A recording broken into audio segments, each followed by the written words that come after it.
The awkward black boy. Who is he, and does he even exist? Hey guys, what's up? It's Imurgency, and welcome back to my channel.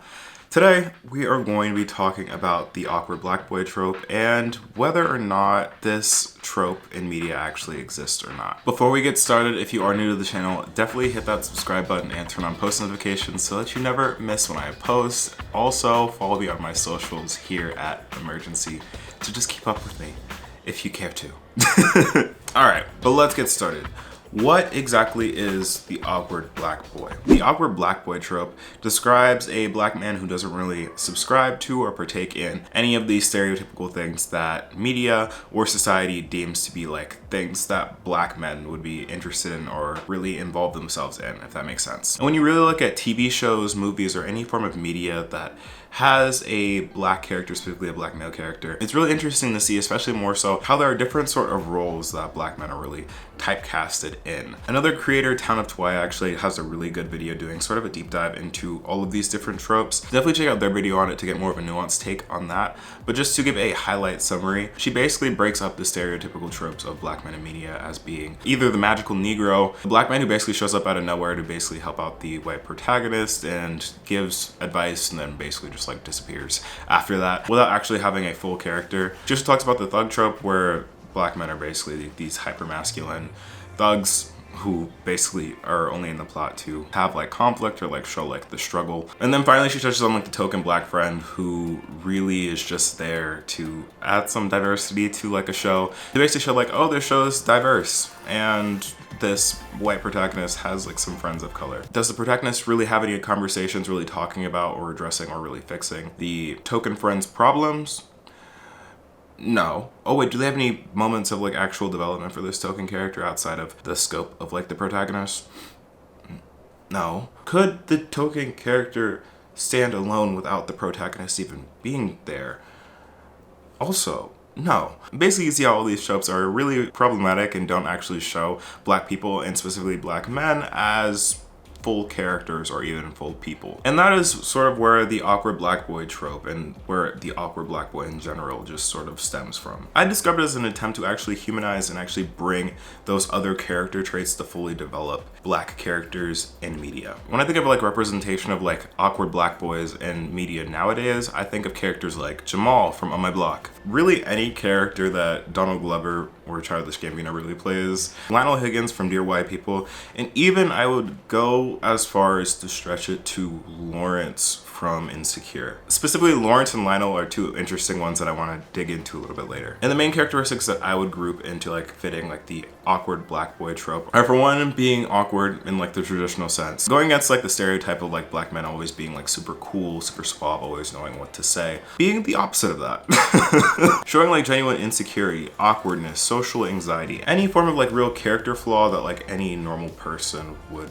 really relate to. I want to go more into that in just a little bit. Another characteristics would be being interested in things that aren't like stereotypically known to be like interests of like black men or like black people in general. So in like Lawrence's case, being super into tech, being sort of nerdy, being actually in touch with your emotions or like enough to have some form of like self-awareness. In like Jamal's case, he's like super expressive and erratic, but also is self-aware of that and sort of plays to those strengths sometimes. Or in Donald Glover's case, not being too interested in being like the coolest person in the room necessarily and being okay with that. But circling back to my first point about like humanizing the black man or like showing like different insecurities and anxieties and stuff, it really just brings back a point that I feel like is talked about a lot when we talk about specifically black people in media or just really black people in general. A common trope and stereotype that black people generally just experience is like this etherealism. I don't know the exact trope name. Someone please let me know in the comments. Like being like more than human or like superhuman. We're either portrayed as subhuman or superhuman, right? As black folks. We're like either criminalized and demonized, or we have to be a hidden figure or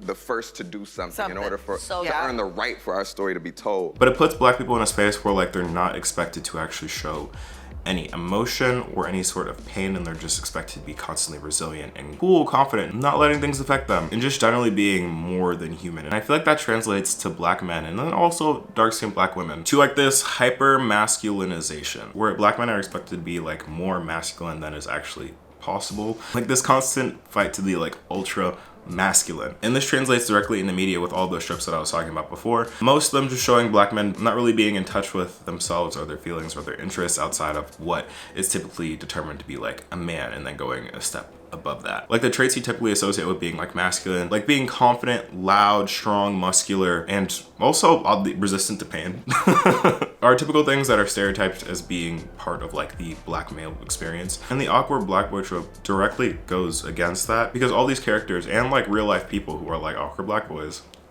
don't really have those traits and beliefs and don't really care to uphold them. And I think it's really interesting to like see that rise, especially in TV shows and in media, because I feel like it's changing the narrative both on screen and in real life of like what a black man can really be in society. And with that said, I feel like it's really interesting to put this in context with the awkward black girl. I feel like we've seen a rise in that term coined by Issa Rae after her series of like the misadventures of being an awkward black girl, because I feel like that's really taken off and resonated with a lot of black women, because I feel like it's doing similar things, not exactly the same, but similar things, in that it's humanizing and again making the black experience relatable in a sense that I feel like we as black people don't really allow ourselves to relate with as much. Speaking from personal experience, I definitely feel like I'd relate more with like the awkward black boy, just because I feel like my experiences are more similar with that. And again, just speaking from personal experience, I feel like there's a lot more work to be done in like the black community in terms of like normalizing and legitimizing like the awkward black male experience, just because I feel like also we as a community have a lot more work to do in terms of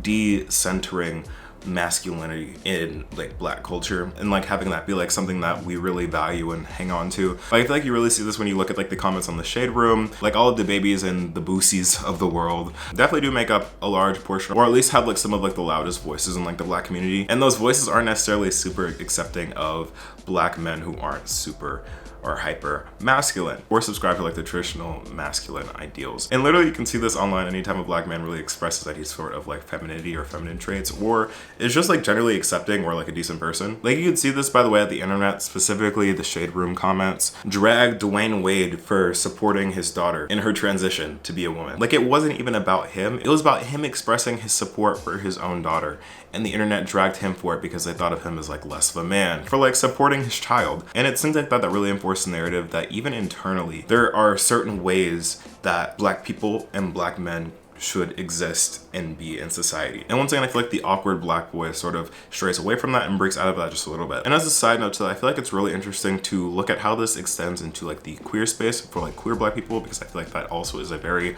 large sector that is so commonly neglected in media, in society, pretty much everywhere. And I feel like as far as media goes, an interesting case study of this would be Lionel from Dear White People, because I feel like he's like the intersectional representation of being like a queer awkward black boy. And stereotypically and societally speaking, that is a lot of contradictory words all strung together. In Dear White People, you really see him come into his own, but also never really be super included in like the group dynamic as a whole, specifically with other like straight black men. I think really the only one he has a super strong connection with, and one that I feel like is like a driver of the show, being like, oh wow, I can't believe that, is his roommate Troy, who is the embodiment of like the stereotypical like black male trope. He's like super masculine, athletic, dominant in all forms of his life except with his father. And it's really interesting to see that dynamic between like the stereotypical black man in media, and honestly I go as far as to say like the black man that people are most comfortable seeing, contrasted and put in the same space as like Lionel, who is like the opposite of all of that. Because it really does show that these two characters and tropes exist independently but also intertwined together under the giant umbrella of like blackness, and shows that both things can exist and have their own space for each other. Hey, I just want to pop in because I realized I actually did not talk about Lawrence. I feel like Lawrence is really interesting in contrast to Lionel, because I feel like Lawrence initially started on Insecure as being like the awkward black boy, but as time kind of went on, he kind of was molded more and more so towards like the ideal like black man, you know? So I feel like that's interesting to mention, just to see like how you see like the progression or regression, depending on how you see it, of his character going from like being like sort of unsure of himself, really awkward, and just generally not super like masculine or confident in like the traditional sense, to becoming that and having that be what is rewarded in the show, and having that transformation be promoted as like what a successful black man should do and be in order to get what he has. just some food for thought. So I guess like to answer like the main question in the video, like does like the awkward black boy exist?